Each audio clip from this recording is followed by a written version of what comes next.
In every neighborhood, there was that one person that everyone considered to be a character. And the Bronx had such a person, and that was Dominick Pilotti. I'm not from the Bronx, but what I could add is what's been told to me, as well as my own impression from the one time Dominick and I met. As for his earlier years, there's not much I have. His father, Dominick Sr., made the papers in April 1935 when he and another guy were arrested for extortion.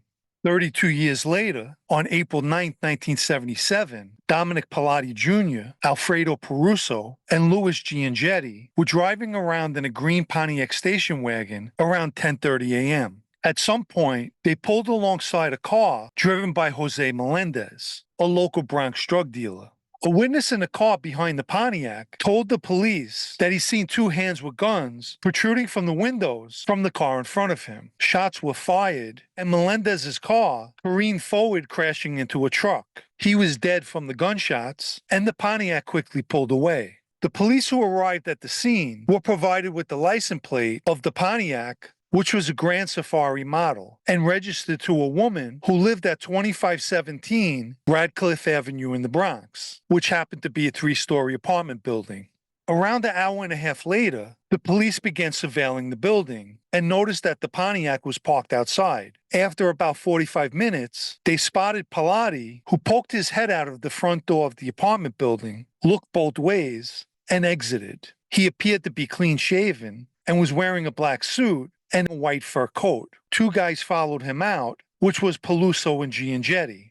They parted ways, and Pilotti headed towards a cab. Peluso and Giangetti were walking away when they were approached by one of the cops. After a search, Giangetti had a .32 caliber handgun and a blackjack on him. The second officer approached Pilotti, who by now was in the cab.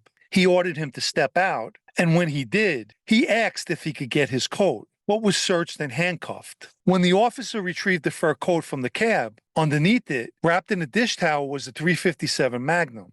Peruso subsequently would begin cooperating and told the police that Pilotti and Giangetti were with him in the Pontiac and both had guns which they fired. The following can get somewhat confusing, so bear with me. At the time, Pilotti was out on bail and awaiting sentencing on another homicide. That victim's name was Wilfredo Figueroa, which he was indicted for on October 2nd, 1975. He was indicted for possession of a weapon for the .357 on May 8, 1977. And on June 6, 1977, he pled guilty to manslaughter 1 for the Wilfredo Figueroa case and was sentenced to 11 to 22 years. For the weapon charge, he received 2.5 to 5 years, running concurrent with the 11 to 22. Prior to pleading guilty for the weapon charge, he was given a report that stated that the .357 had nothing to do with the Melendez murder.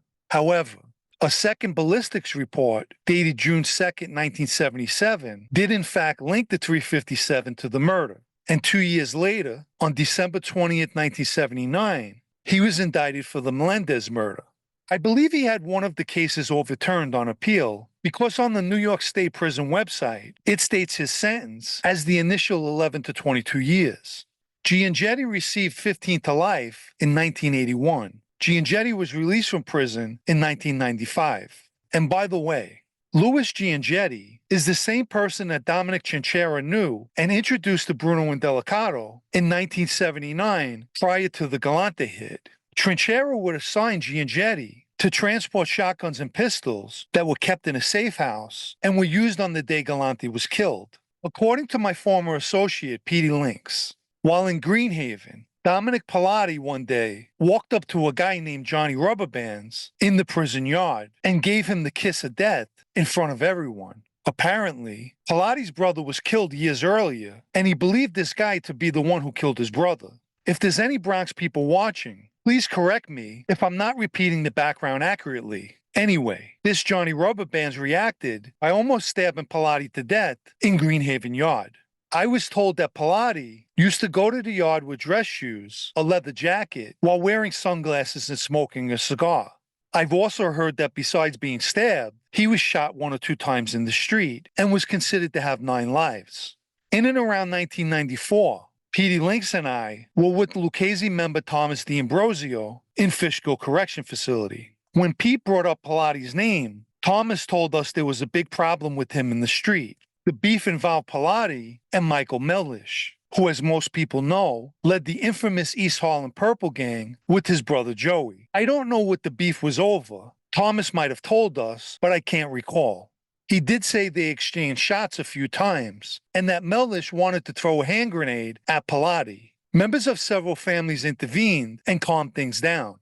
Incidents like this, where you have two associates around different families, one's ready to kill each other, could understandably cause a lot of problems. And according to what I've been told, Mellish was not an easy person to control.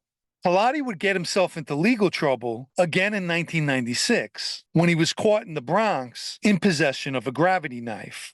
Obviously with the blade not under 4 inches, as New York City prohibits blades 4 inches or longer.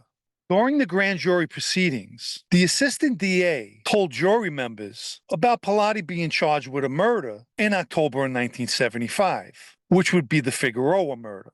Pilotti appealed this, but the judge ruled against him. He was once again incarcerated in the New York State prison system in October of 1997, where he began serving a 2 to 4 year sentence. He was released in December 2001. Please remember to like this video if you haven't already, as it helps with the algorithm. And for anyone who wants to show their appreciation for videos like this, or help keep this podcast going, you can do so by the Super Thanks icon down below, or the PayPal Cash App links in the video's description. Prior to my being inducted into the Lucchese family, I was involved in an incident where I had to go to the Bronx to speak with Joey Cupcakes Urgitano. I posted a video explaining in detail everything that took place, and I'll add a link to that down below in the description. Anyway, to make a long story short, I went to a Bronx restaurant called Villa Barone, and when I walked inside, I got locked in the back room with a few guys from the Bronx. I walked over to the table they were sitting at, and one of the guys was Cupcakes, and the guy sitting next to him looked like he came out of central casting for The Sopranos. He had a chain and a big cross, a gold watch, and a pinky ring on, and I could see that Cupcakes and this guy had pistols in their waistbands. After I spoke for a minute or two, Tony Soprano interjected and de-escalated the conversation. Before leaving the restaurant that day, he came over to me and said, "John, it's a pleasure to meet you. My name is Dominick Pilotti." Of course, I heard the name, but that was the first time I met him. Fast forward to now I'm an inducted member and was out one night having a drink with Gambino member Blaze Corazzo. I was explaining what took place in the Bronx, and when I mentioned Pilotti's name, he said to me, "Dominick's with us," meaning that he was a Gambino member, which I didn't know. This past summer, on August 9th, 2024, Dominick Pilotti passed away.